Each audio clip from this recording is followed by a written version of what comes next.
जय हो। काली कमलिया वाले श्याम तेरी जय हो। बोलिए कृष्ण भगवान की जय हो। कल की तरह आवाज बनाइए भैया, कल की तरह आवाज बनाइए। राधे।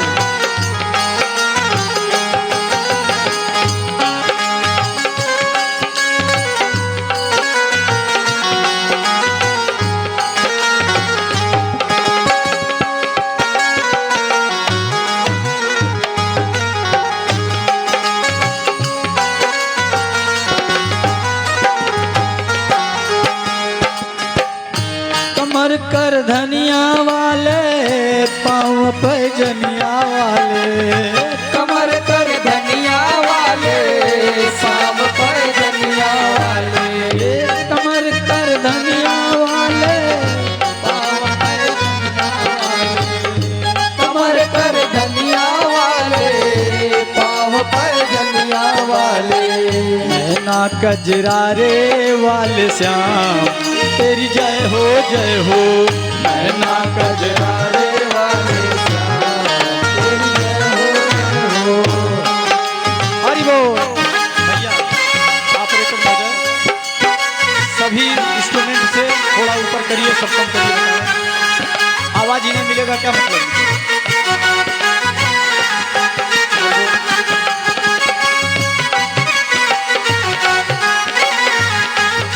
हरि बोल। हे गैया चराने वाले, चीर बढ़ाने वाले। गैया चराने वाले, चीर बढ़ाने वाले। गैया चराने वाले, चीर बढ़ाने वाले। गैया चराने वाले, चीर बढ़ाने वाले। रास रचाने वाले श्याम तेरी जय हो जय हो। रास रचाने वाले श्याम तेरी जय हो। काली कमलिया वाले श्याम तेरी जय हो जय हो। काली कमलिया वाले श्याम तेरी जय हो। राधे। आवाज एकदम सादा है, इको थोड़ा डालिए, ट्रेवल ठीक है। चलिए हो। काली कमलिया वाले श्याम तेरी जय हो जय हो। काली कमलिया वाले श्याम तेरी जय हो। राधे।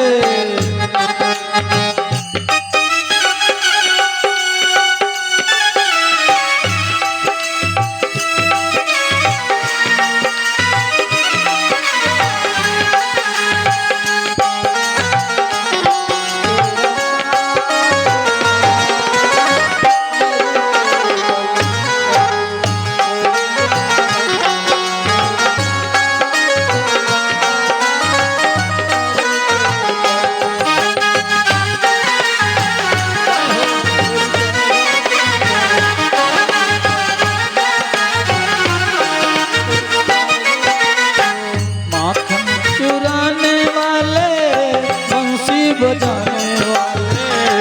माखन चुराने वाले, बंसी बजाने वाले। माखन चुराने वाले, बंसी बजाने वाले। माखन चुराने वाले, बंसी बजाने वाले। सबको नचाने वाले श्याम तेरी जय हो जय हो। सबको नचाने वाले श्याम तेरी जय हो जय हो। काली कमलिया वाले श्याम तेरी जय हो जय हो। काली कमलिया वाले श्याम तेरी जय हो जय हो। काली कमलिया वाले श्याम तेरी जय हो जय हो। काली कमलिया जय हो जय हो। मोहनी सूरतिया वाले श्याम तेरी जय हो जय हो। नैना कजरारे वाले श्याम तेरी जय हो जय हो। काली कमलिया वाले श्याम तेरी जय हो। प्रेम से बोलिए श्याम प्यारे की जय। आइए सजनों, इस महासागर में गोता लगाते हैं।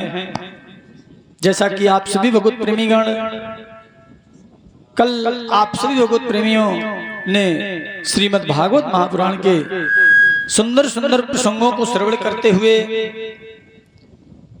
रुक्मिणी और कृष्ण के विवाह उत्सव को खूब धूमधाम से मनाया आप लोगों ने।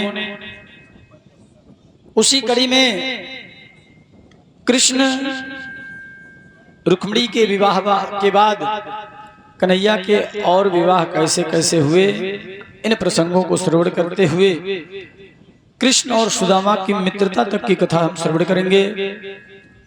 और परिवार के जितने सदस्य हैं जो काम कर रहे हैं उनको छोड़ के बाकी सब लोग बाहर आकर के बैठे, और आप लोग सब लोग नहीं व्यस्त हैं।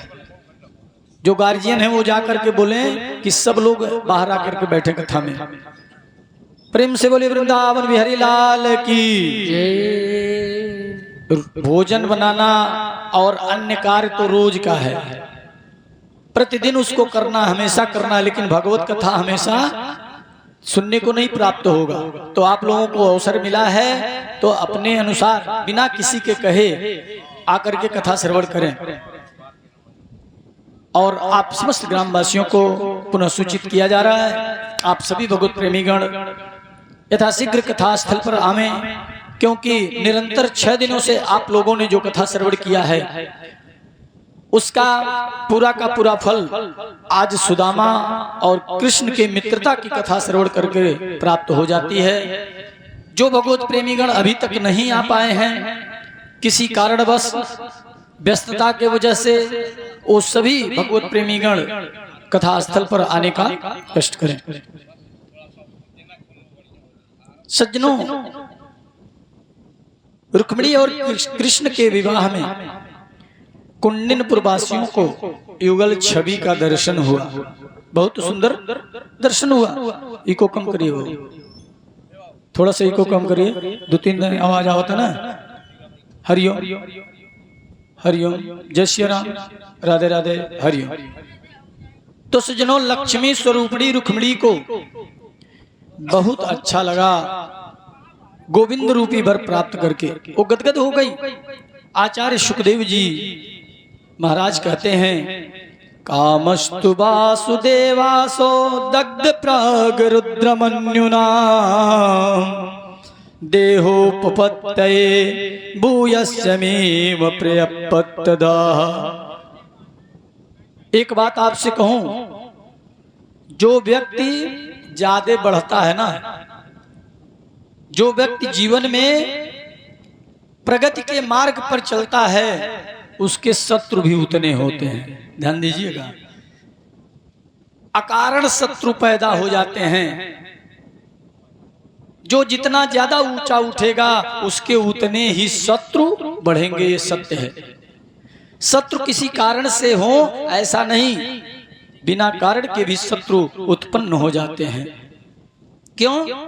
क्योंकि पहले 200 रुपए के फ्लैट में रहते थे आप, 200 रुपए के किराए के मकान में रहते थे। अब इटालियन के पत्थर से संखमरमर के बने हुए मकान में रहते हैं आप। ये भी शत्रुता का कारण है, यह भी शत्रुता का कारण है। पहले 2000 रुपया महीना कमाते थे, आज अरबों खरबों का टर्नओवर है। यह भी शत्रुता का कारण है, क्योंकि इस संसार में लोग अपने सुख से नहीं, अपने दुख से नहीं परेशान है जितना कि दूसरों के सुख से परेशान है। यही कारण है। पहले 2000 रुपया महीना कमाते हैं, आज करोड़ों रुपया कमा रहे हैं। ये भी शत्रुता का कारण है। लेकिन समझदार व्यक्ति कौन है? जो इन सारी परिस्थितियों में एक रस रहे, घबराए ना। दुख में तड़फो मती, सुख में फूलो मती, प्राण जाए मगर नाम भूलो मती। मुरली वाले को मन में रिझाते चलो, कृष्ण गोविंद गोपाल गाते चलो, कृष्ण गोविंद गोपाल गाते चलो। प्रत्येक परिस्थिति में एक रस रहने की आदत डालें। गोविंद हमारे साथ है, इस बात का हमेशा अनुभव करें आप। इससे बड़ी बात जीवन में और कुछ हो ही नहीं सकती है। भगवान के घर पुत्र हुआ, विवाहोत्सव के बाद भगवान के घर पुत्र हुआ। रुक्मिणी जी ने पहले पुत्र को जन्म दिया। रुक्मिणी जी ने पहले पुत्र को जन्म दिया और इसका नाम है प्रद्युम्न। प्रकृष्ट प्रद्युम्न प्रकाशः यस्य सह प्रद्युम्न, जिसके जीवन में सुंदर कर्म का प्रकाश हो उसे प्रद्युम्न कहते हैं। इसीलिए पहले के बुजुर्ग लोग जो थे ना, वो अपने बच्चों का नाम बड़ा सुंदर रखते थे। जितने भी नाम आप देखेंगे बुजुर्गों के बड़े सुंदर सुंदर नाम होंगे। लेकिन आजकल तो जो मिल गया, जिसका कोई अर्थ नहीं, वो भी नाम रख देते हैं लोग। चिंटू पिंटू सिंटू मिंटू है, क्या क्या नाम रख देते हैं जिसका कोई अर्थ है ना हो। यहां तक कि हमने देखा है जो घर में कुत्ता पाल के रखते हैं ना, अगर उसका नाम जूली है तो बेटी का नाम जूली रख देंगे। बताओ, कुत्ते के नाम से अपनी बेटी का नाम भी रख देते हैं लोग। कैसा समाज हो गया है। भगवान के पहले पुत्र का नाम प्रद्युम्न हुआ, और लेकिन कृष्ण के शत्रुओं की भी कमी नहीं थी। सम्रासुर नाम का असुर मेरे गोविंद को प्रसूति गृह से ही चुरा ले गया और आकाश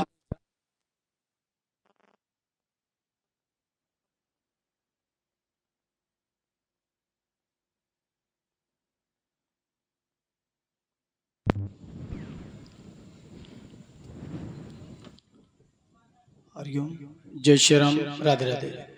और सज्जनों, शंबरासुर जाकर के प्रसूति गृह से गोविंद को चुरा ले आया और आकाश से ले जाकर के बालक को समुद्र में फेंक दिया।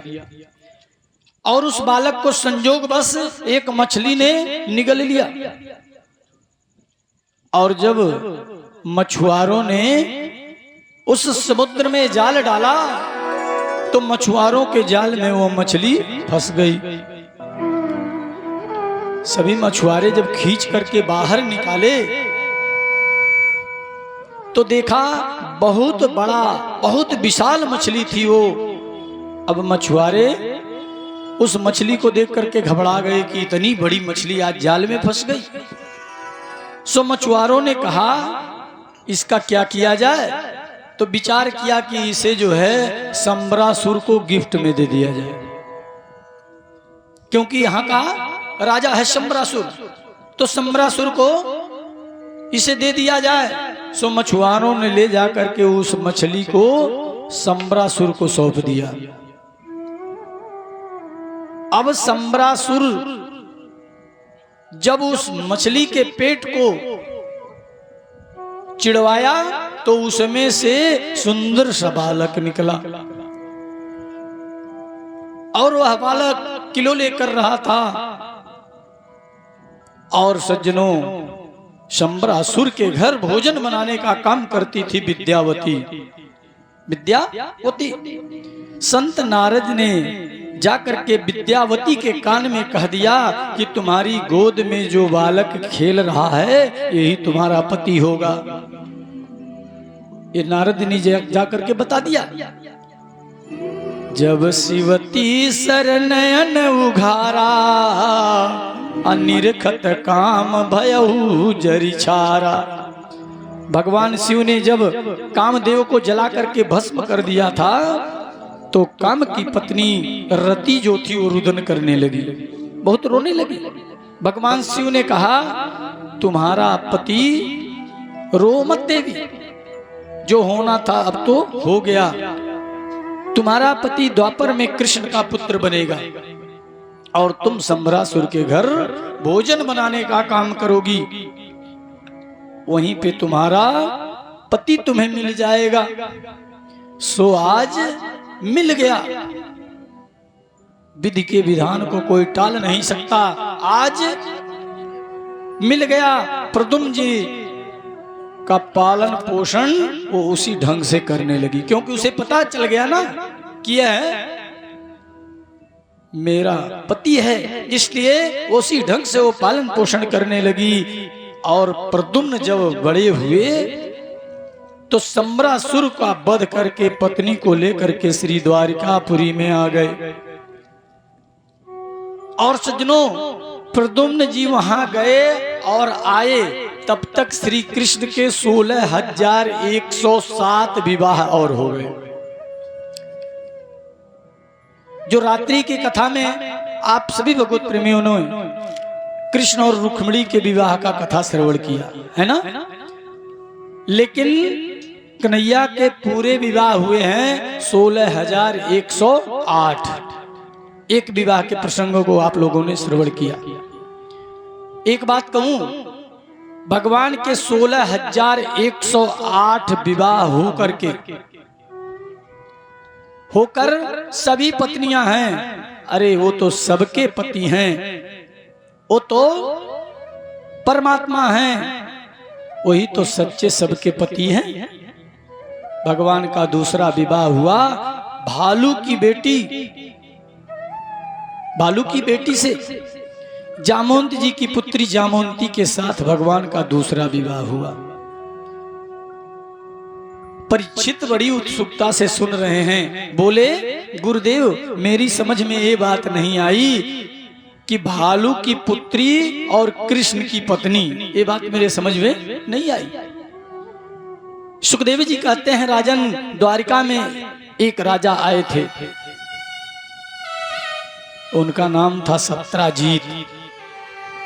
और सत्राजीत महाराज बड़े प्रतापी, उनके पास एक मणि थी। सत्राजीत के पास एक मणि थी, उस मणि का नाम था समयंतक मणि। और समयंतक मणि का 10 घंटे नित्य प्रतिदिन पूजा किया जाता था। तो उस समयंतक मणि से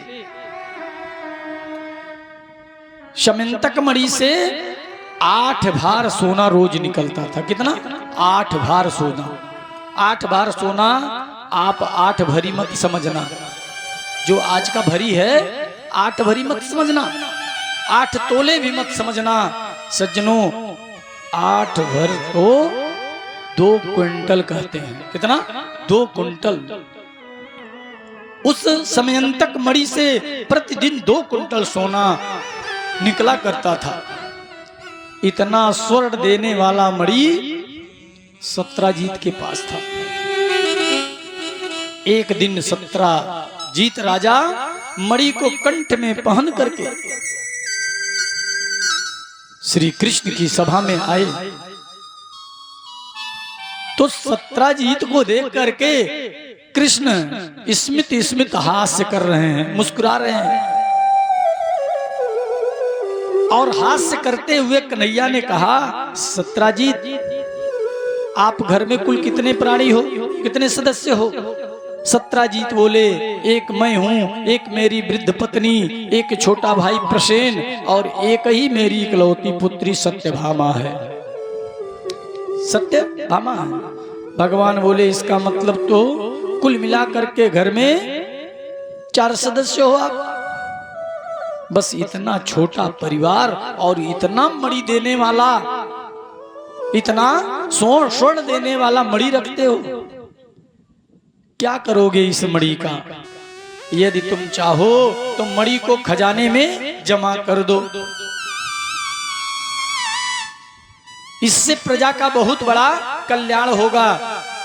कन्हैया ने मणि को इसलिए नहीं मांगा, अपने लिए नहीं मांगा।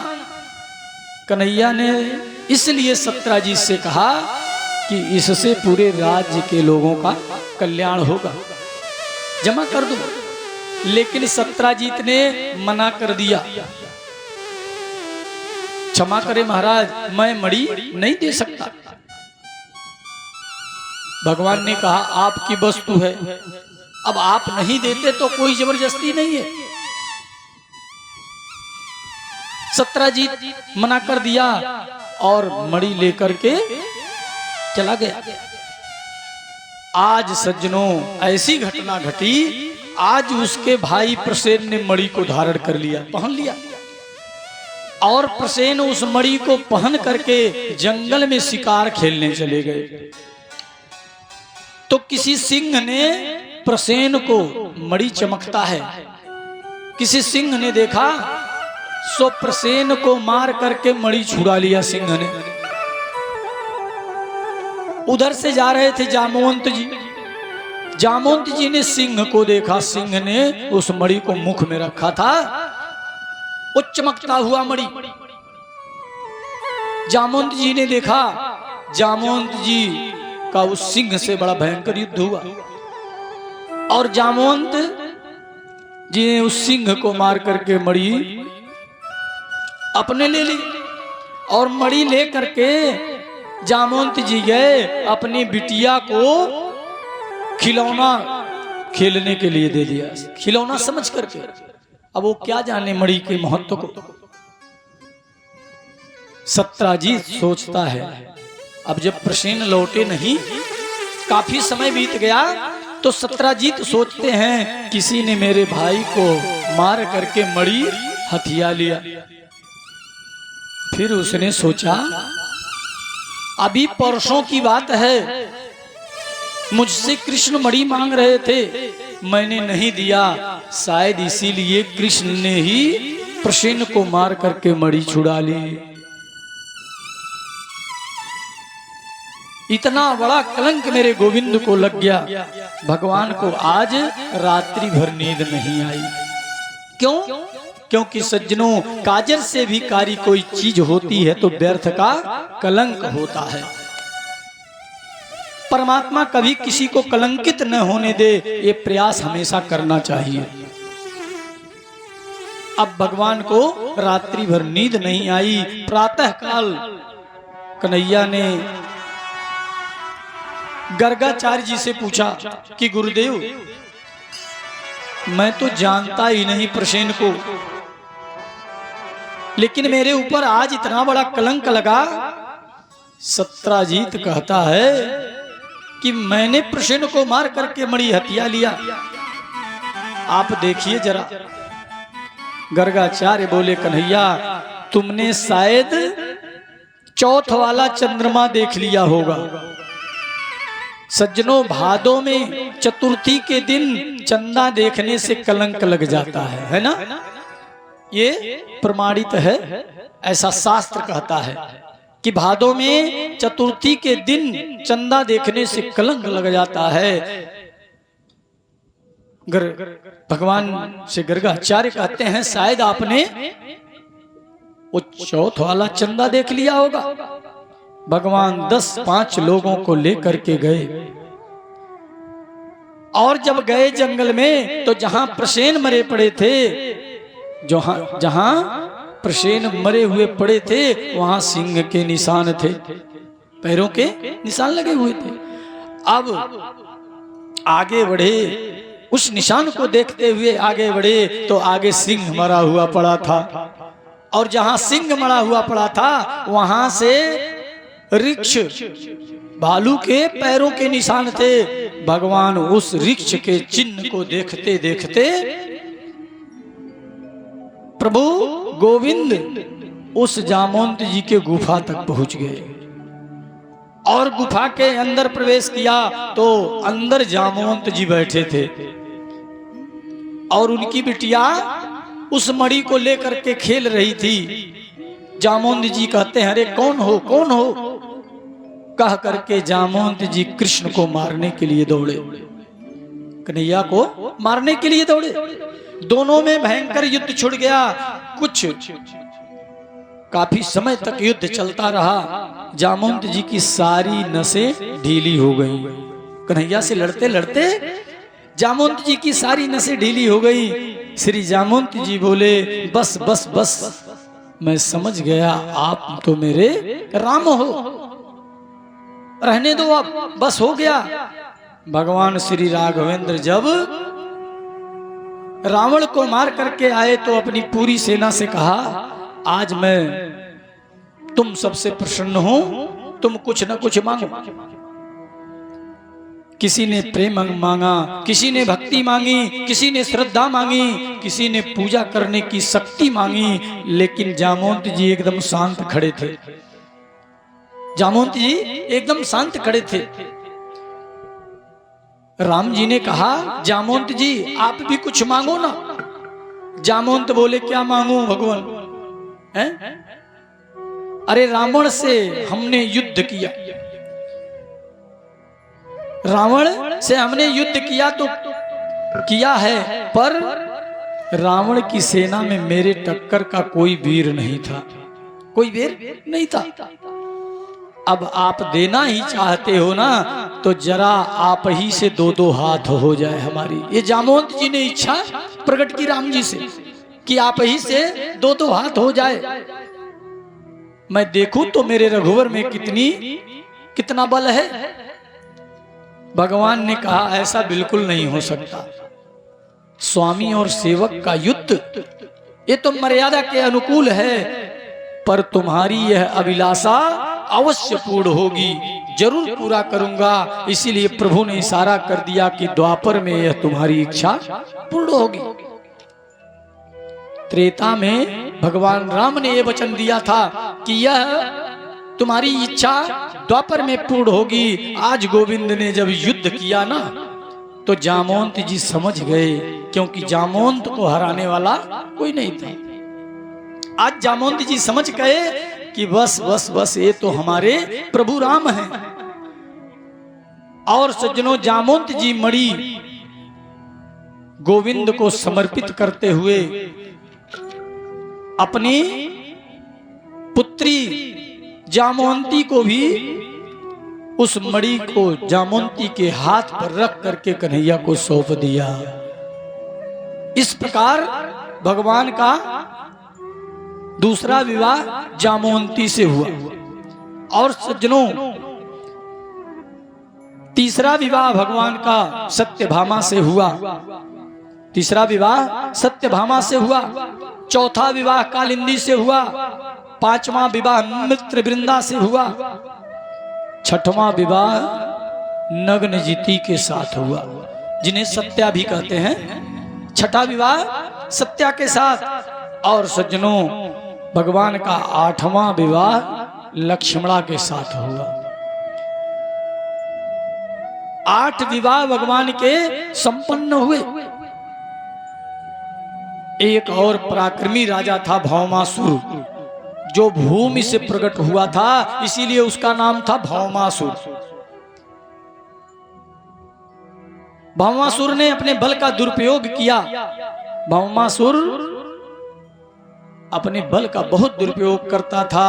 और सज्जनों, कभी कभी व्यक्ति धन का दुरुपयोग करने लगते हैं, अपने बल का दुरुपयोग करने लगते हैं। मैंने कहा था, यदि विवेक ना रहे ना, सब कुछ रहे, विवेक ना रहे, तो सब क्षण भर में नष्ट हो जाएगा, निश्चित है। भौमासुर ने अपने बल का दुरुपयोग किया और बड़े बड़े राजघरानाओं में जाता, उनकी राजकुमारियों का हरण करके लाता, और मन में यह संकल्प कर रखा था कि जब 20,000 राजकुमारियां हो जाएंगी तो एक साथ गंधर्व विवाह करूंगा, एक साथ विवाह कर लूंगा। लेकिन सज्जनों, वह भौमासुर अभी तक 16,100 राजकुमारियों को कैदी बना रखा था। 16,100। भगवान के पास सूचना पहुंच गई कि भौमासुर बड़ा अत्याचार कर रहा है और राजघरानाओं की कन्याओं को हरण करके लाता है, अपनी कैद में रखता है। जब भगवान के पास सूचना पहुंची तो भगवान ने सोचा कि इनका उद्धार करना चाहिए, भौमासुर के कारागार से उन कन्याओं को छुड़ाना चाहिए। ये बात किसने कहा? देवताओं ने जाकर के कहा, क्योंकि माता अदिति के कुंडल और वरुण का छत्र भी उसी ने चुराया था, इसलिए देवता भी द्वेष रखते थे। अब सज्जनों, भौमासुर के यहाँ जैसे ही कन्हैया पहुंचे, सो जब बड़ी भयंकर युद्ध हुई, भगवान से भौमासुर का बड़ा भयंकर युद्ध हुआ। भगवान ने अपने सुदर्शन चक्र से उसका वध कर दिया। और जब वह कारागार में गए ना, तो देखे कि 16,100 राजकुमारियों को बंदी बना रखा था।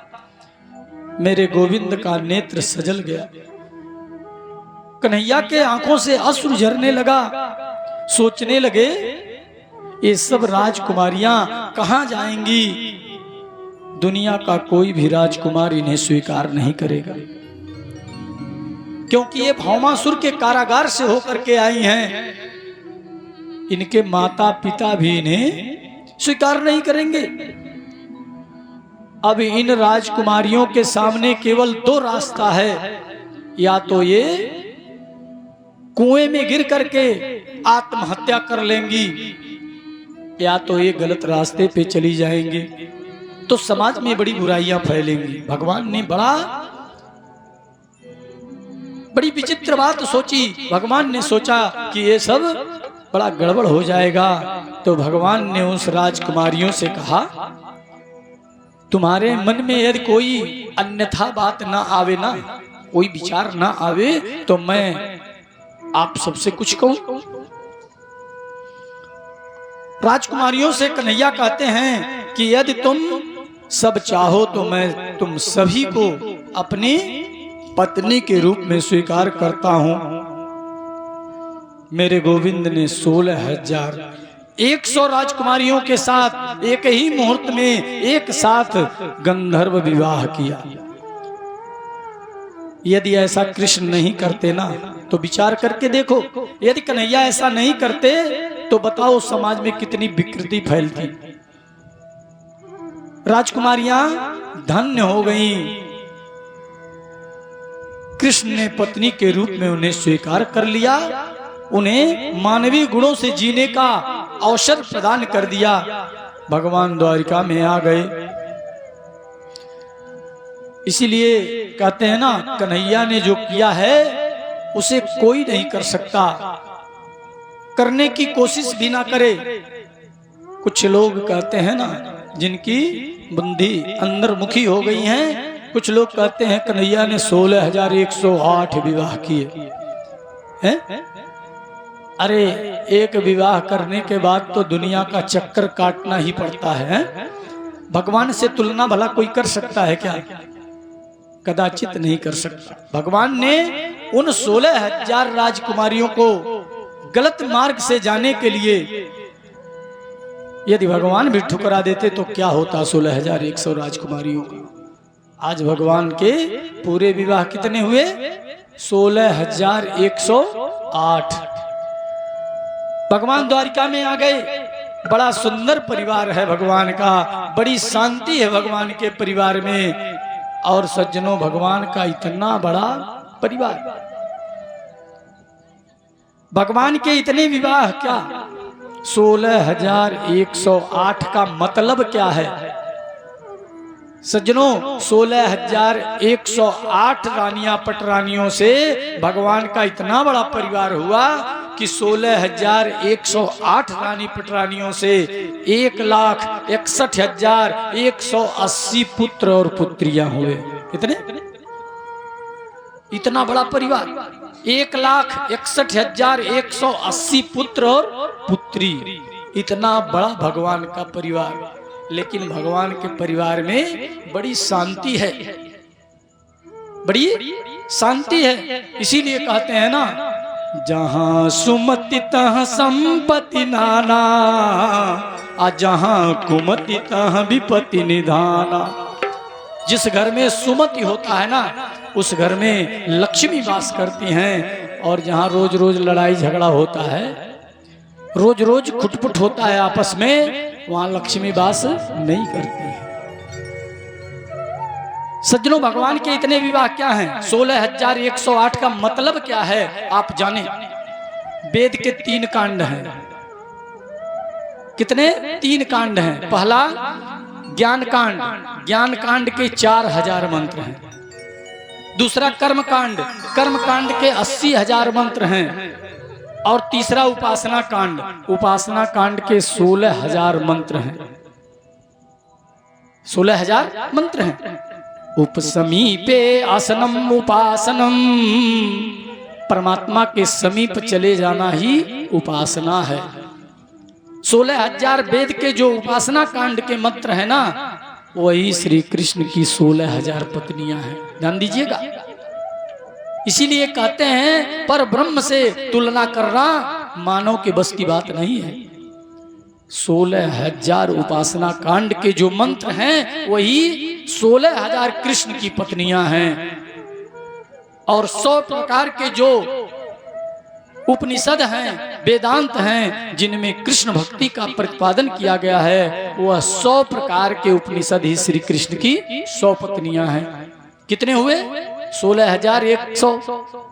और गीता में बड़ा सुंदर एक श्लोक आता है सज्जनों,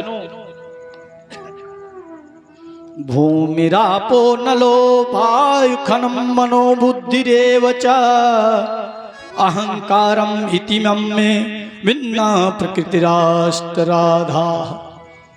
इतना सुंदर गीता का श्लोक आता है। क्यों?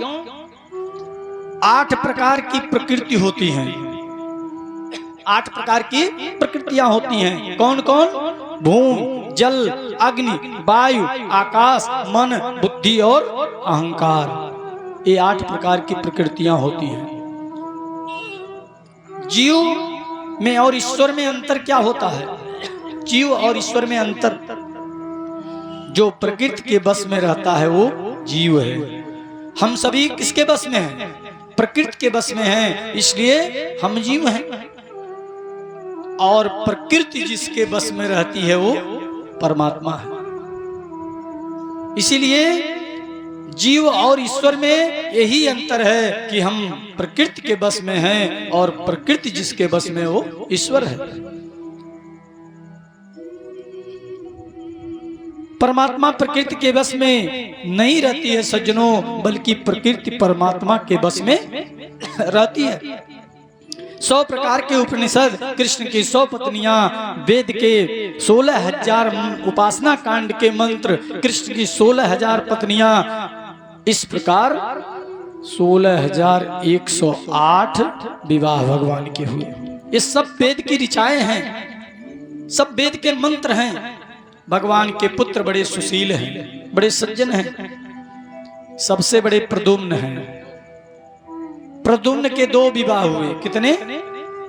प्रद्युम्न के 2 विवाह हुए। एक बात यहां बड़ी समझने की है। क्या? श्री कृष्ण के परिवार में कृष्ण पत्नियों में आपस में बड़ा प्रेम रहता है। 16,108 रानियां हैं, पटरानियां हैं, लेकिन आपस में बड़ा प्रेम रहता है।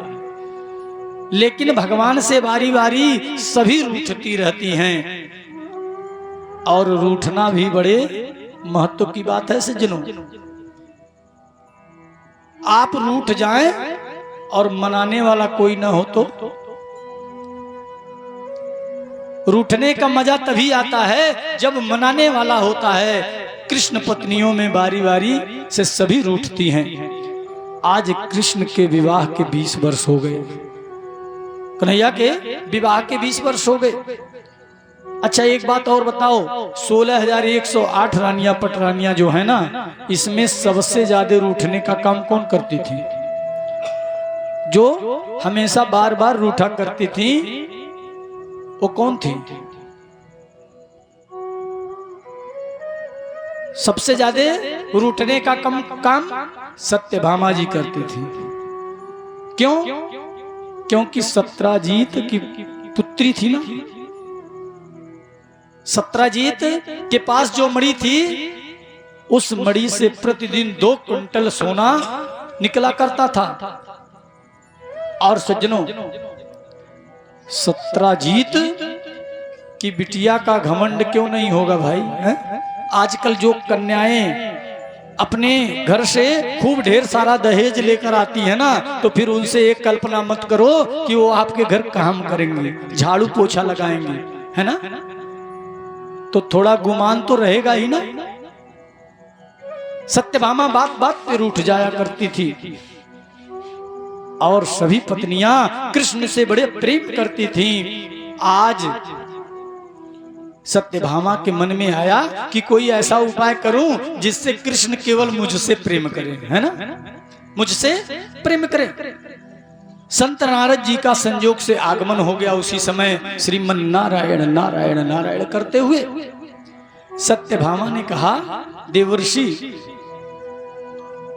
कोई ऐसा उपाय आप बताते कि कृष्ण केवल मुझसे प्रेम करते। नारद जी ने कहा, ये कौन सी बड़ी बात है? ये तो बड़ी आसान बात है। देवर्षि वो बात बताइए मुझे, वो उपाय मुझे बताइए। नारद जी ने कह दिया कि देखो ऐसा है, आप कृष्ण का दान कर दें, कृष्ण का दान कर दें। सत्यभामा ने कहा, देवर्षि ये कौन सी उपाय हुई है?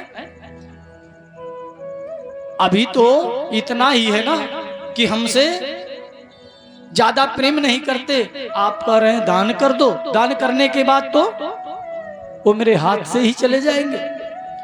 देवर्षि नारद ने कहा, देवी तुम दान करने के बाद उनको पुनः खरीद लेना, दान दे दो, उसके बाद फिर जिसको दान देना उससे फिर वापस खरीद लेना।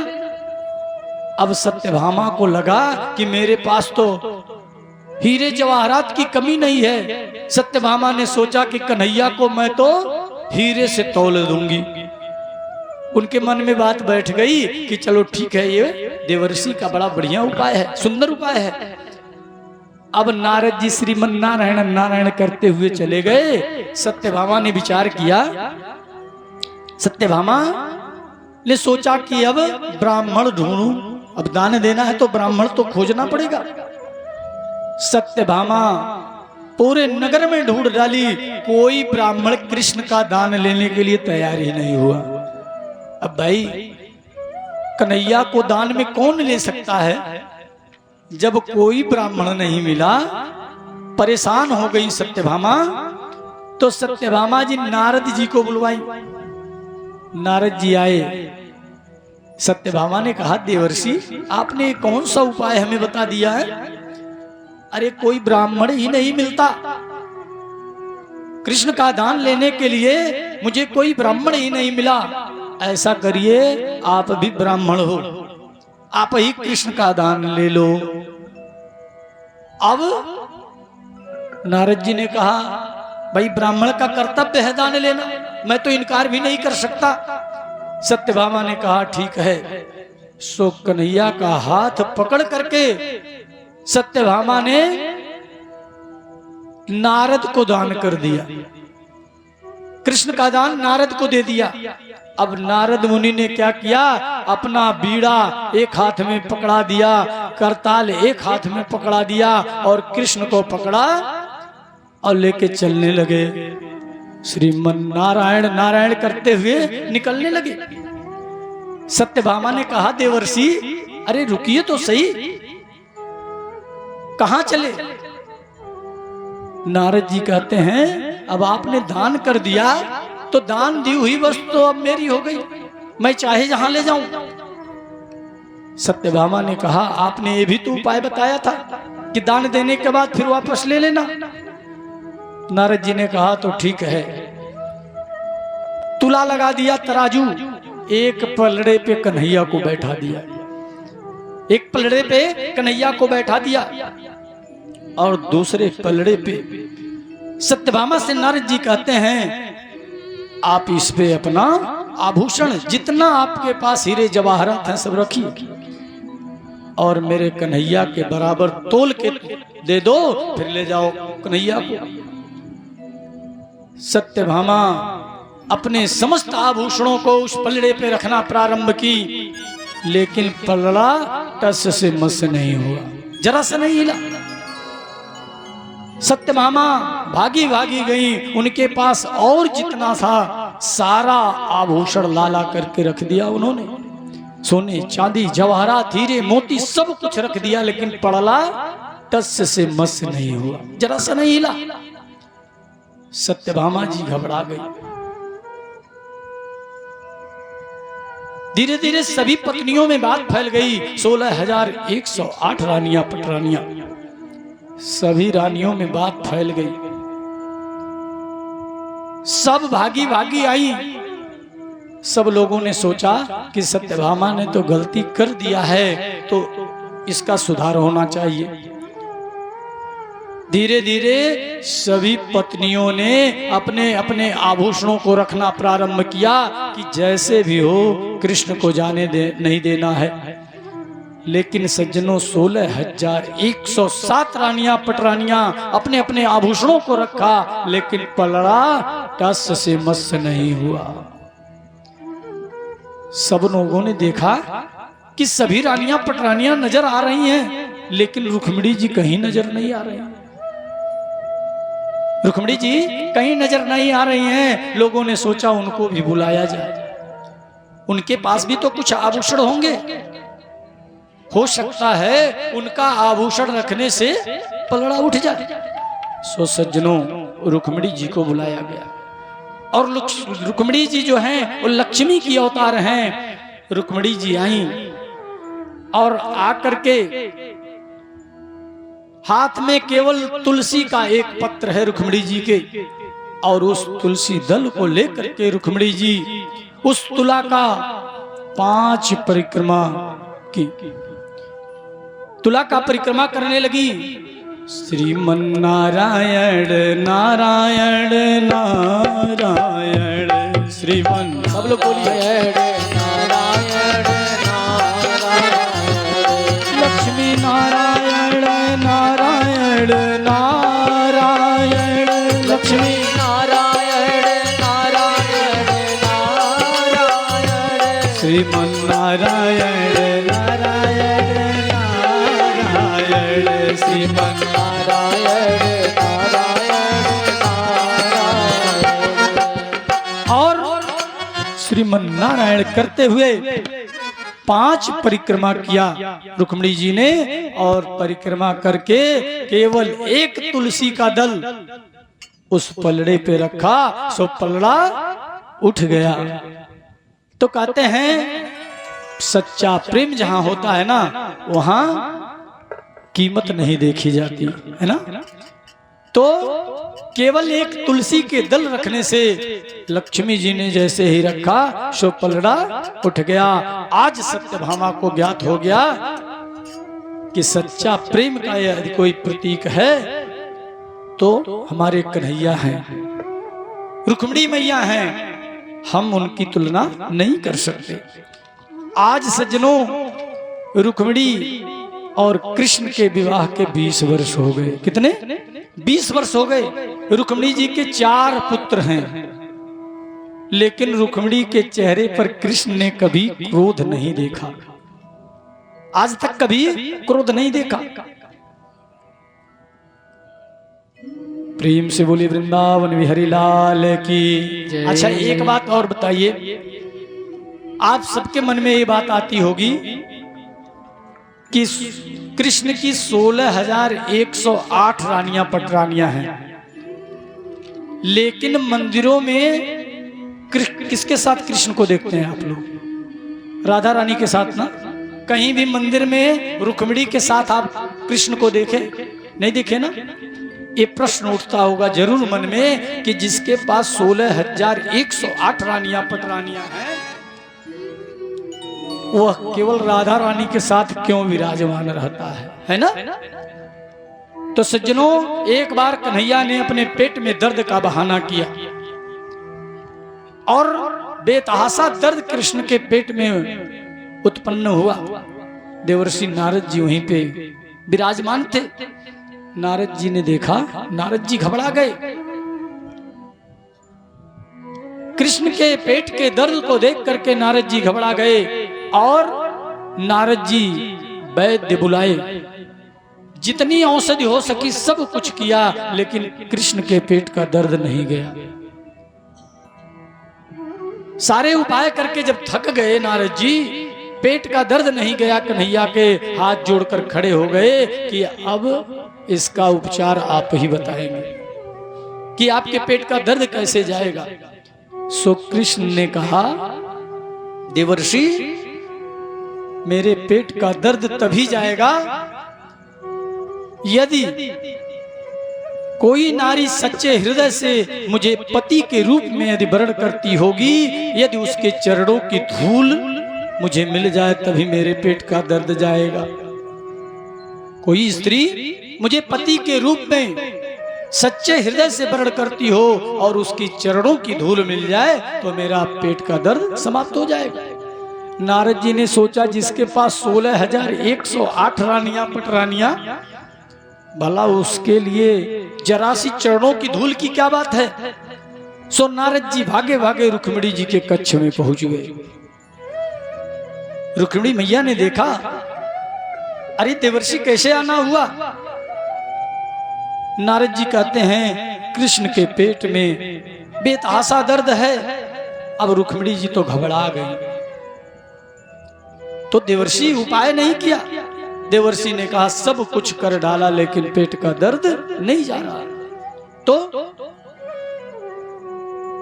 देवर्षि नारद कहते हैं, कृष्ण ने स्वयं उपाय बताया है। उन्होंने कहा है कि जो नारी सच्चे हृदय से मुझे पति के रूप में वर्ण करती होगी, यदि उसके चरणों की धूल मिल जाए तो मेरा पेट का दर्द ठीक हो जाएगा। नारद जी ने सोचा कि अभी तो रुक्मिणी जी तुरंत रज दे देंगी, धूल दे देंगी, लेकिन पता है रुक्मिणी ने कहा, रुक्मिणी ने कहा, मुझे चरणों का रज दे करके मुझे नरक में नहीं जाना। अब नारद जी सत्यभामा के कक्ष में गए, वहां भी वही जवाब मिला। मित्र वृंदा कालिंदी 16,108 रानियां पटरानियों के पास दौड़ लगाते रहे, सबसे यही जवाब उन्हें मिला कि मुझे नरक में नहीं जाना। अब नारद जी उदास होकर के वापस चले आए। कन्हैया के सामने आकर के हाथ जोड़कर खड़े हो गए। कृष्ण कहते हैं, देवर्षि क्या हुआ, रज मिला। नारद जी ने कहा, मैं 16,108 रानियां पटरानियों के पास से आ रहा हूं। सब यही कहती हैं कि मुझे चरणों की धूल दे करके नरक में नहीं जाना। नारद जी से कन्हैया कहते हैं, देवर्षि आप 16,108 रानियों के पास दौड़ लगाते रहे, ये बताओ आप राधा रानी के पास गए? देवर्षि ने कहा, राधा जी के पास तो मैं नहीं गया। कृष्ण कहते हैं, एक बार राधा रानी के पास जाकर के तो देखो।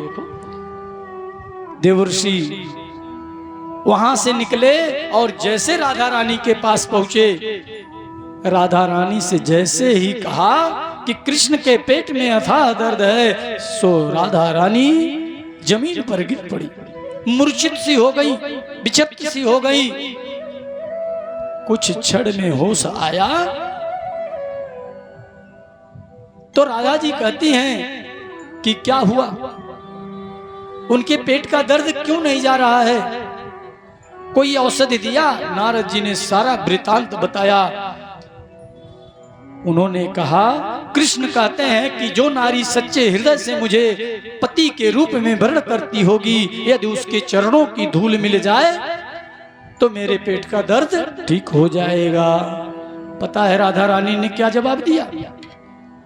जब नारद जी ने ये कहा कि 16,108 रानियां पटरानियों के पास से मैं आया, सबने यही जवाब दिया, मुझे नरक में नहीं जाना, मुझे नरक में नहीं जाना। तो पता है राधा रानी ने क्या जवाब दिया? राधा रानी ने कहा, यदि मेरी चरणों की धूल देने से मुझे हजारों हजार वर्ष नरक भोगना पड़े ना, जन्म जन्मांतर तक नरक भोगना पड़े, मुझे मंजूर है, ये ले जाओ नारद जी। और राधा जी ने चरणों की धूल अपनी नारद जी को सौंप दिया। नारद जी लेकर के आए कन्हैया को, पेट का दर्द ठीक हुआ। सब तो कन्हैया का नाटक था, उन्होंने तो नाटक किया था। तो राधा और कृष्ण दोनों एक हैं सज्जनों, दोनों एक ही तत्व हैं। राधा और कृष्ण। तो कहते हैं राधे तेरे चरणों की गर धूल जो मिल जाए। बड़ी सुंदर भजन को श्रवण करते हुए आगे प्रसंग में बढ़ेंगे।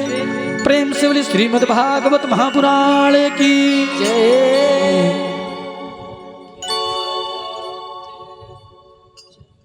कि राधा तेरे चरणों की अगर धूल जो मिल जाए, श्यामा तेरे चरणों की अगर धूल जो मिल जाए, श्यामा तेरे चरणों की अगर धूल जो मिल जाए, चरणों की। और सभी लोग मीठी मीठी ताली बजाते रहेंगे। श्री राधे।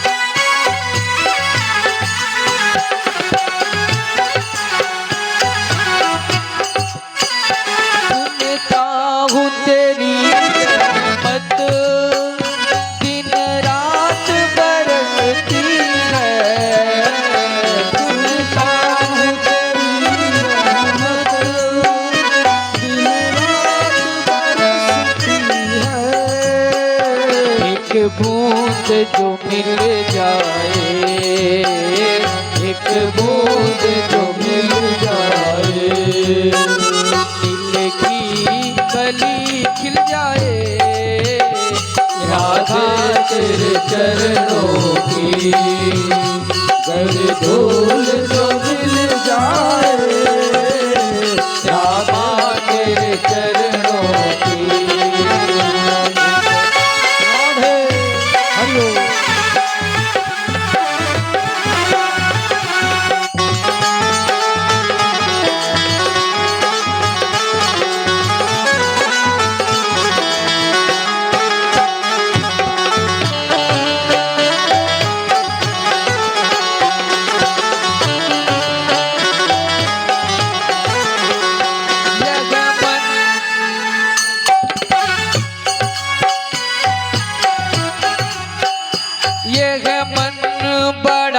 चंचल है कैसे तेरा भजन करूं, ये मन बड़ा चंचल है कैसे तेरा भजन करूं, ये मन बड़ा चंचल है कैसे तेरा भजन करूं, जितना इसे समझाऊं, इतना इसे समझाऊं, उतना ही मचल जाए, राधे तेरे चरणों की कर धूल जो मिल जाए, श्यामा तेरे चरणों की।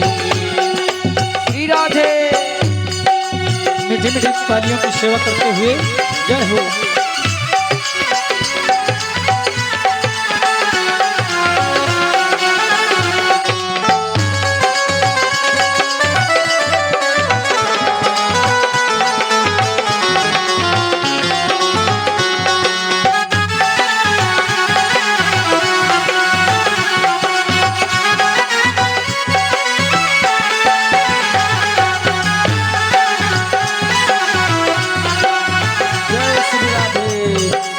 हरि बोल।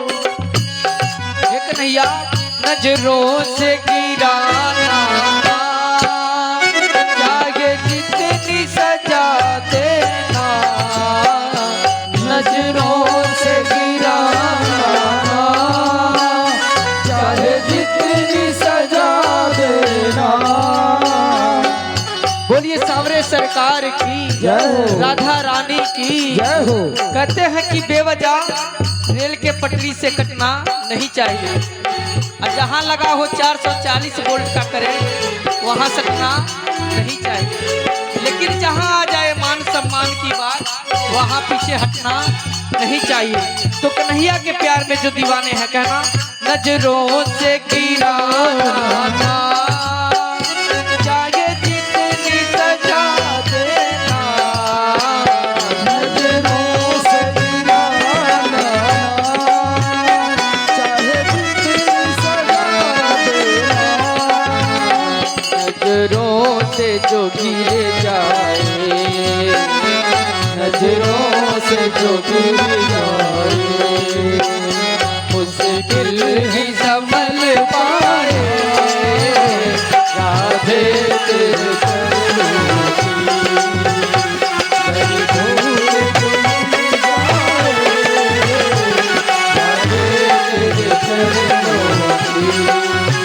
कर धूल जो मिल जाए। श्री राधे।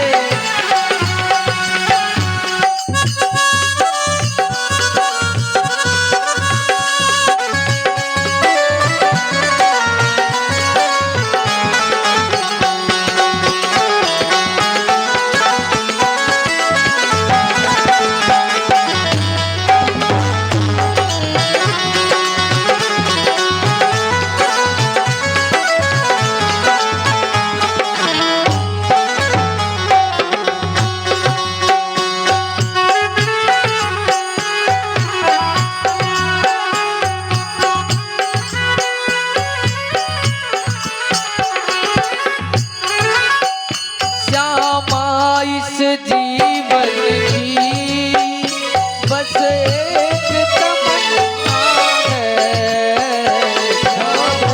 इस जीवन की बस एक तमन्ना है, श्यामा इस जीवन की बस एक तमन्ना है, राधे इस जीवन की बस एक तमन्ना है, तुम सामने हो मेरे, तुम सामने हो मेरे, और प्राण निकल जाए,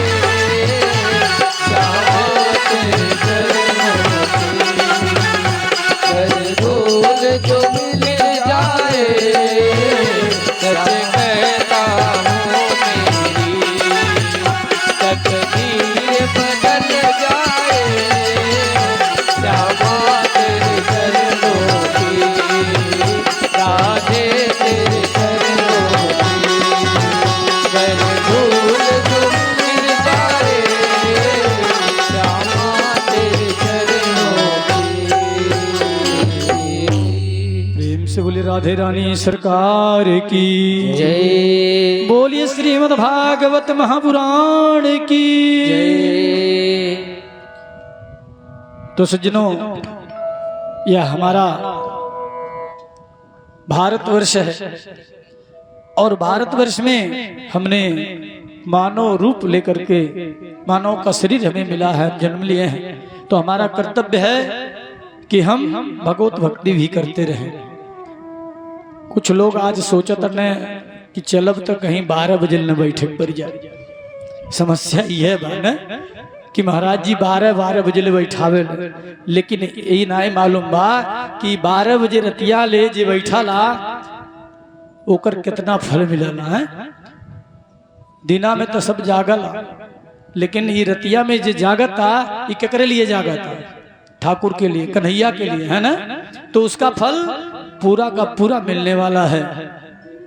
आप लोग इधर आ जाइए, बढ़ जाइए, इधर पूरी जगह खाली है, उधर बैठने से बढ़िया सामने बैठना चाहिए। इधर आइए, प्रेम से बोले वृंदावन बिहारी लाल की जय। अत्रापि भारतम श्रेष्ठम जम्बूद्वीपे महामुने, यतो हि कर्म भूरेसा ततो अन्या भोग भूमया।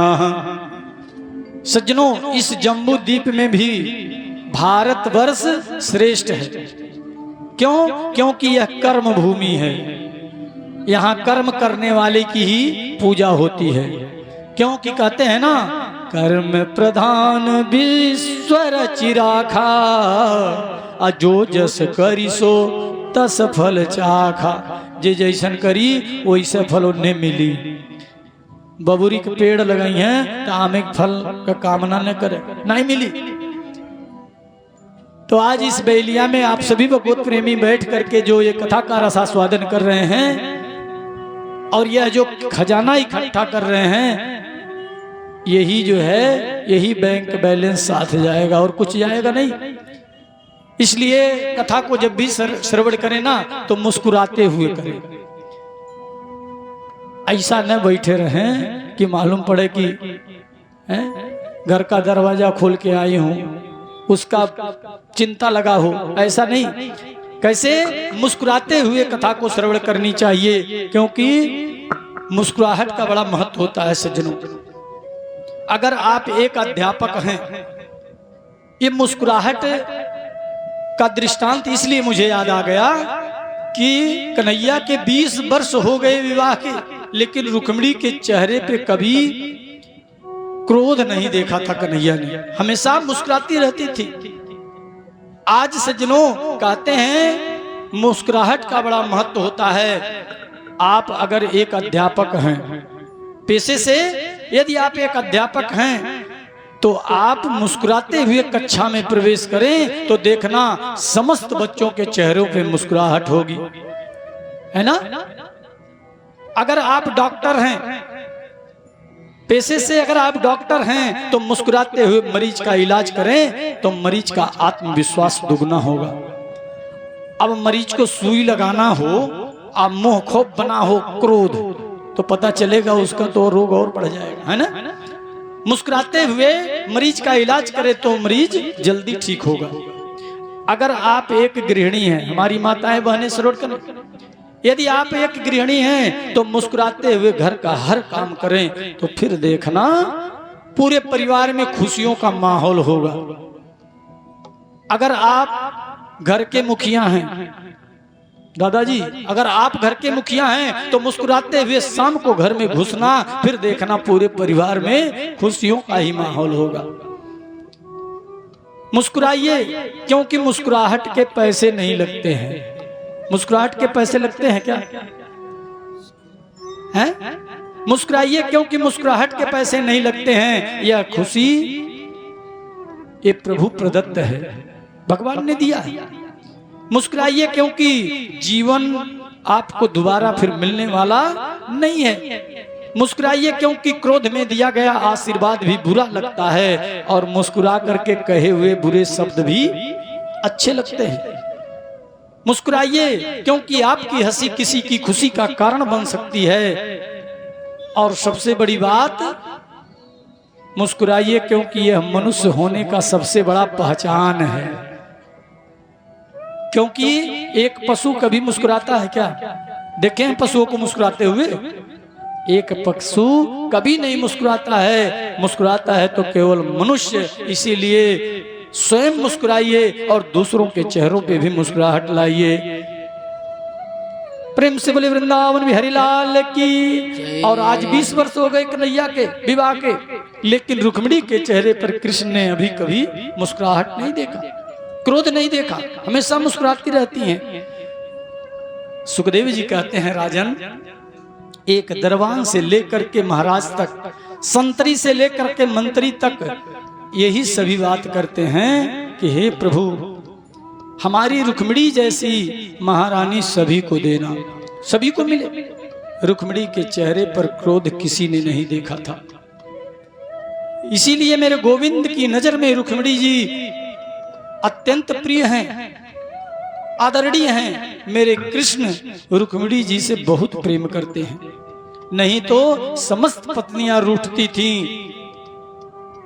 लेकिन रुक्मिणी जी कभी नहीं रूठती थी, क्रोध भी नहीं देखा था। आज उनके मन में भाव आया कि कोई ऐसी अटपटी बात कहूं जिससे रुक्मिणी जी को क्रोध आ जाए।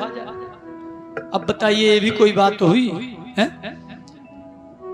लोग चाहते हैं कि घर में खुशियां रहे, परिवार के चेहरे पे हंसी रहे। आज कृष्ण के मन में आ गया कि कोई ऐसी अटपटी बात कहूं जिससे इनको क्रोध आ जाए। अब बताओ ये कोई बात है? आज रुक्मिणी जी महल में शांत बैठी हुई हैं, भगवान भी शांत बैठे हैं और रुक्मिणी भगवान को पंखा झल रही हैं बड़े प्रेम से। कन्हैया ने सोचा कोई ऐसी अटपटी बात कहूं जिससे इनको क्रोध आ जाए। मेरे गोविंद ने रुक्मिणी की ओर देखा। रुक्मिणी बोली, भगवान आप उदास क्यों हैं? आपके चेहरे पे उदासी क्यों है? कन्हैया बोले, कोई खास बात नहीं है। नहीं, कोई बात जरूर है। मैंने कभी आपके चेहरे पे उदासी नहीं देखा, लगता है कोई खास बात है। कृष्ण ने कहा, नहीं नहीं नहीं, कोई बात नहीं है, जाने दो। रुक्मिणी बोली, बात तो जरूर है, सुनिए, यदि मुझसे कोई गलती हो गई हो तो आप बताइए, मैं सुधार लूंगी। कृष्ण बोले, कोई बात नहीं है। रुक्मिणी बार बार कहती हैं, नहीं, मुझसे जरूर कोई गलती हुई है, आप बताइए, मैं सुधार लूंगी। कृष्ण बोले, एक गलती हो तो बताएं। गलती पे गलती, गलती पे गलती करती रहती हैं। रुक्मिणी बोली, क्या गलती? मैंने कौन सी गलती की? मेरे प्रभु ने रुक्मिणी जी से कहा, राजपुत्र सिप्ता भूपैर्लोकपाल विभूति भी महानुभाव श्री मद्रूपोर्वललिता। श्री कृष्ण कहते हैं, रुक्मिणी जी, सबसे पहली गलती तो आपने ये की कि मुझसे विवाह किया। सबसे बड़ी गलती तो आपने ये किया कि मुझसे विवाह किया। अरे बड़े बड़े राजकुमार तुम्हें पत्नी के रूप में चाहते थे, तुमने उन राजकुमारों को छोड़ करके इस गवारिये से तुमने विवाह कर लिया है? तुम्हें क्या मिला? प्रभु ने चेहरा देखा कि इनको जरूर क्रोध आ जाएगा, इस बात पे क्रोध आ जाएगा, गुस्सा आ जाएगा। लेकिन जब गुस्सा नहीं आया तो कृष्ण कहते हैं, फिर तुम कहोगी अजी विवाह तो मैं बिल्कुल नहीं करती, लेकिन इसीलिए कर लिया कि तुम बड़े भारी वीर हो, तुम बड़े मारती हो, वीर हो, इसीलिए विवाह कर लिया। यहां भी गड़बड़ हो गई, क्योंकि राजभ्यो विवस्त शुभ्रम समुद्र शरणम शरणम गता अबल बुद्धिकृते न सोता प्रातश्च निपासनम। कन्हैया ने कहा, मेरे ऐसा डरपोक इस दुनिया में कोई है ही नहीं। मैं बड़े बड़े राजाओं के डर से, बड़े बड़े महाराजाओं के डर से मैं समुद्र में जाकर के वास करता हूं, और तुमने ऐसे डरपोक से विवाह कर लिया है? कन्हैया ने सोचा अभी इनको क्रोध आ जाएगा, लेकिन कोई असर नहीं हुआ, यहां भी गड़बड़ हो गई। कोई कहता है देवकी नंदन, कोई कहता है यशोदा नंदन, कोई कहता है न यशोदा का है न देवकी का है, इसके माता पिता का पता ही नहीं है। और ऐसे जिसके माता पिता का पता नहीं, तुमने उससे विवाह कर लिया, क्या मिला तुम्हें? अरे तुम कहोगी अजय मैं विवाह जरूर नहीं करती, लेकिन इसीलिए कर लिया कि आप बड़े सुंदर हो, आप बड़े सुंदर हो। काहे का सुंदर? मेरा तो नाम कनुआ है। जब जन्म लेते ही काला था और कालिया नाग से युद्ध किया और काला हो गया है? राजा कभी बना नहीं, राजगद्दी कभी मिली नहीं, दुनिया के लोग मुझसे द्वेष करते हैं। अरे तुम्हारे बड़े भाई जो रुक्मी है ना, उसका भी मुझसे नहीं बनता। इतनी बातें कहने के बाद भी रुक्मिणी को क्रोध नहीं आया। तो कन्हैया ने क्या कहा? कन्हैया ने कहा तुम कहोगी मैं तो विवाह बिल्कुल नहीं करती, लेकिन इसीलिए कर लिया कि आपकी बड़ी बड़ाई सुनी है। कृष्ण बोले मेरा गुण कौन गाता है, मेरा भजन कीर्तन कौन करता है? जिसके पास रहने का मकान नहीं, खाने का भोजन नहीं, पहनने का कपड़ा नहीं, ऐसे लोग मेरा कीर्तन करते हैं। जिसके पास कोई काम धंधा नहीं, ऐसे लोग मेरा कीर्तन करते हैं।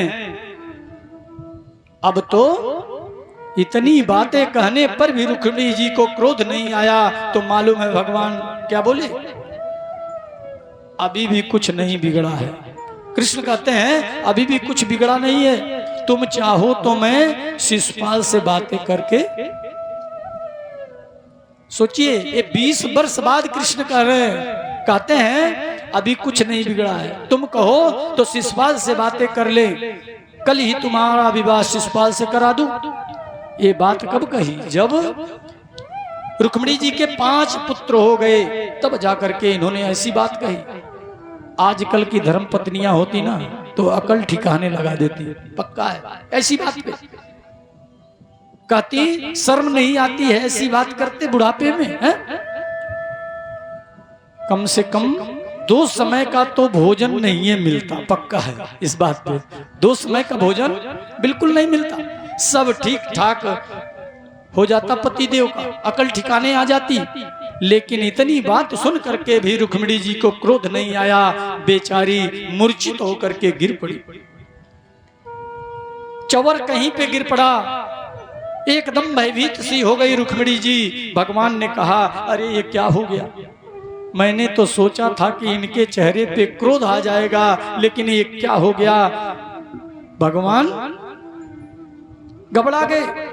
रुक्मिणी जी मूर्छित होकर के गिर पड़ी। मेरे कन्हैया ने 4 भुजाएं धारण कर ली और 2 भुजाओं से रुक्मिणी को उठाया। एक भुजा से पंखा झल रहे हैं, एक भुजा से पसीना पोंछ रहे हैं। 1 घंटे बाद जब रुक्मिणी जी को होश आया तो गोपाल कहते हैं माम माम वैधर्व सूये था जाने त्वाम ममत्व परायणम। मेरे गोविंद के नेत्रों से अश्रु झरने लगे, कन्हैया के आंखों से अश्रु झरने लगे। रुक्मिणी से बोले देवी बुरा मत मानना, बचपन से थोड़ा बिनोबी हूं ना, स्वभाव ही मेरा ऐसा है, इसीलिए मैंने आपसे कुछ अटपटी बातें कह दी। कभी क्रोध देखा नहीं आपके चेहरे पे, इसीलिए कुछ अटपटी बातें हमने कह दी। इतनी बातें सुन करके तुम्हें भी बुरा नहीं लगा? मन में कोई अन्यथा विचार मत लेना। लेकिन रुक्मिणी ने हाथ जोड़ करके जो श्री कृष्ण से बातें की, जो जवाब दिया वह सुनने लायक है। रुक्मिणी जी ने कहा आपने गलत कुछ भी नहीं कहा है, बिल्कुल आप सही कहे। आपने कहा कि मेरा और तुम्हारा मेल नहीं, कदाचित नहीं। तुमने विवाह क्यों किया? बिल्कुल सही आपने कहा। कहा तो मैं प्रकृति से अवध्या एक नारी, और कहा आप प्रकृति से परे ईश्वर। भला हमारा आपका मेल कहाँ है? ये तो आपने कृपा करके मुझे अपने शरण में रखा। दूसरी बात आपने कहा कि मेरे माता पिता नहीं है, तुमने विवाह क्यों कर लिया? तो मैं पूछना चाहती हूं कि आपके भी माता पिता होते हैं क्या? है? अरे आप तो पूरे संसार के माता पिता हो, आपके भी माता पिता होते हैं क्या? अरे जगत के पिता, जगत के गुरु, जगत के अधीश्वर तो आप हो, आपके कोई माता पिता नहीं होते। आपने तीसरी बात कही कि बड़े बड़े राजाओं के डर से मैं समुद्र में रहता हूं, मैं डरपोक हूं। मेरे गोविंद से रुक्मिणी बोली सत्यम भयादिवम गुडेभ्यम उरुक्रमांत से समुद्र उपलग्नम मात्र आत्मा। जिस हृदय में अविद्या, अस्मिता, राग, द्वेष, अविन्वेष ऐसे शत्रु बैठ जाएं, उस हृदय में आपका वास नहीं होता, कदाचित नहीं होता। आप तो आत्मा रूपी समुद्र में वास करते हो। और चौथी बात आपने कहा कि मैं तो काला हूं, मुझ काले से तुमने विवाह क्यों किया? तो रुक्मिणी जी बोली महाराज काले हो तो कमाल करते हो, यदि गोरे होते तो जाने क्या कर जाते हैं। काले हो तो कमाल करते हो, गोरे होते तो ना जाने क्या कर जाते।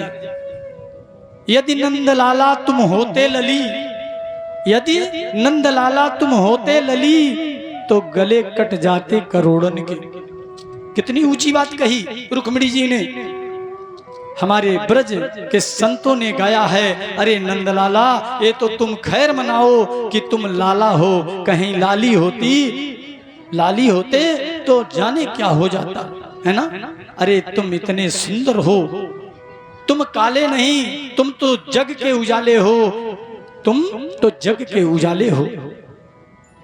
अपने आप को काले कहते हो, अरे काले नहीं, तुम तो जग के उजाले हो। कहते हैं ऐ श्याम तेरी बंसी, ऐ श्याम तेरी बंसी घायल कर जाती है। ऐ श्याम तेरी बंसी घायल कर जाती है। मुस्कान तेरी मोहन घायल कर जाती है। मुस्कान तेरा मोहन घायल कर जाती है। राधे मीठी मीठी तालियों की सेवा करते हुए भाव से सबके हाथ से ताली बजनी चाहिए। राधे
जब घास की हो करके, जब घास की हो करके इतना तर खाती है। ऐ श्याम तेरी बंसी घायल कर जाती है। हो तुझसे नजरिया मेरी तो चार हो जाए, तुझसे नजरिया मेरी तो चार हो जाए। बस यूं ही ऐसे यार हो जाए, बस यूं ही तेरा दीदार हो जाए। श्री राधे।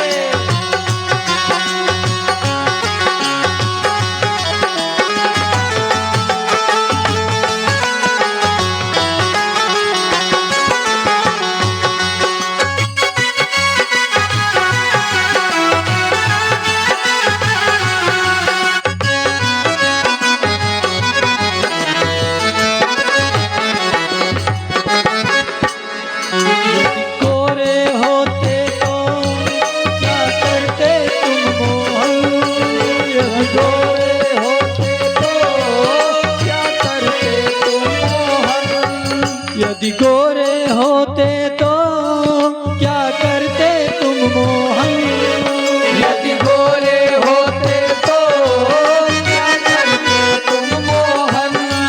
जब काले रंग पर ही, जब काले रंग पर ही दुनिया मर जाती है। ऐ श्याम तेरी बंसी घायल कर जाती है। बोलिए सामने सरकार की हरि बोल।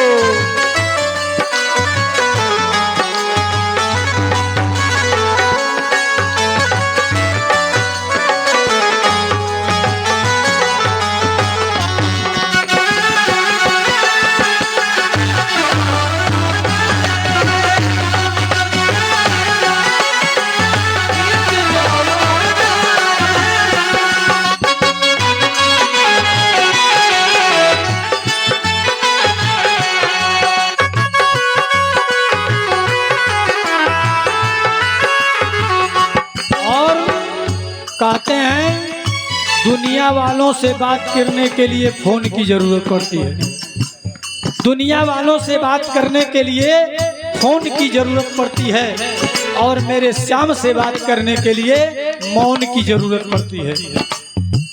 और तो और फोन से बात करने के लिए बिल देना पड़ता है ना? बिना पैसा डाले बात नहीं हो सकता। फोन से बात करने के लिए बिल देना पड़ता है और मेरे श्याम से बात करने के लिए दिल देना पड़ता है, दिल देना पड़ता है। तो कहते हैं सज्जनों, ये जो मोबाइल है ना, ये अच्छा भी है और खतरनाक भी है ना? कहते हैं मोबाइल और इस्माइल दो चीज होती है, ध्यान दीजिएगा। मोबाइल और इस्माइल दो चीज होती है।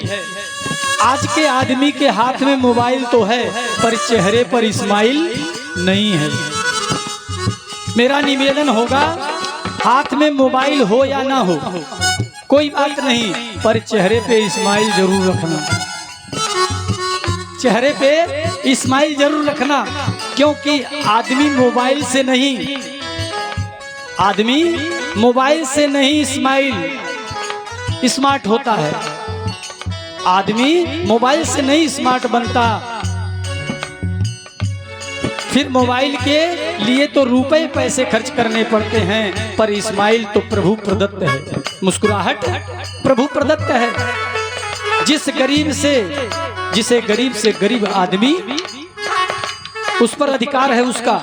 मुस्कुराओ, अपनी सूरत को खूबसूरत बनाओ, प्लीज इस्माइल। चेहरे पे मुस्कुराहट होनी चाहिए। तो हमारी श्याम से बात करने के लिए दिल देना पड़ता है, दिल देना पड़ता है।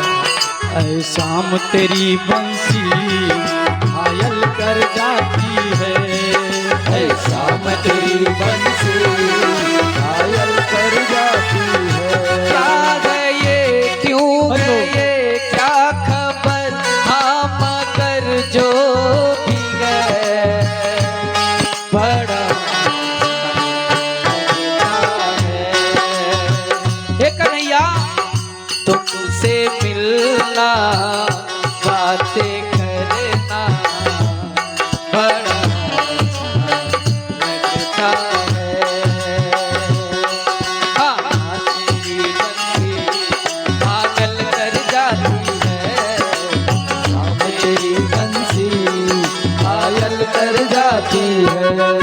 रोतों को हंसाते हो, सोतों को जगाते हो, रोतों को हंसाते हो, सांसों को जगाते हो। जो कथा चलता है ना, भगवत भक्ति होती है, जो कथा के समय में सोता है ना, उसको कन्हैया जगा देते हैं। जगाने की भी कला है उनके अंदर। कहते हैं सोतों को हंसाते हो, सोतों को जगाते हो, रोतों को हंसाते हो, रोतों को हंसाते हो। रूठों को मनाने की, रूठों को मनाने की कला तुम में आती है, रूठों को मनाने की कला तुमको आती है। ऐ शाम तेरी बंसी घायल कर जाती है, श्याम तेरी बंसी घायल कर जाती है। नींद हमारी कान्हा तूने चुराई, ब्रिज में सुधा की धार बहाई।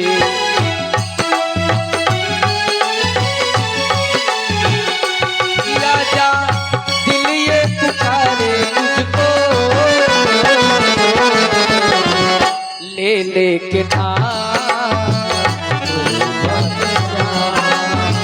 ओ राधा श्याम राधे।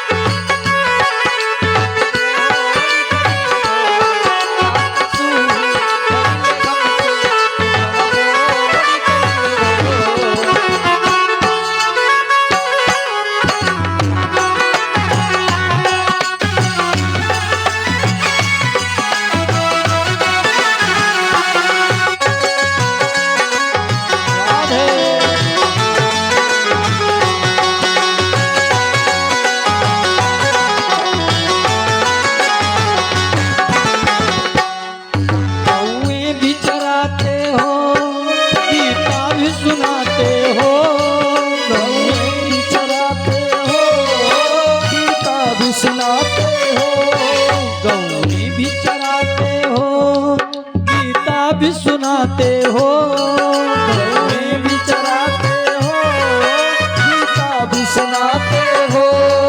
मधुबन की शोभा तो, मधुबन की शोभा तो तुमसे बन आती है।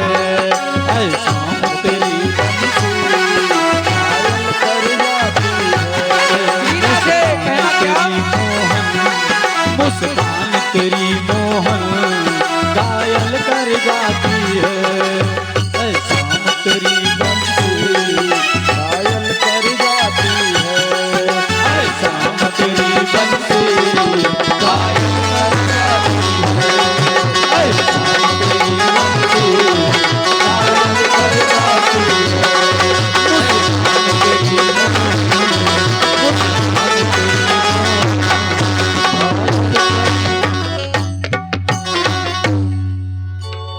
ऐ श्याम तेरी बंसी घायल कर जाती है। तो कहते हैं आप तो काले नहीं, आप तो जग के उजाले हो। कहती हैं आपने ये भी कहा था कि भिख मंगे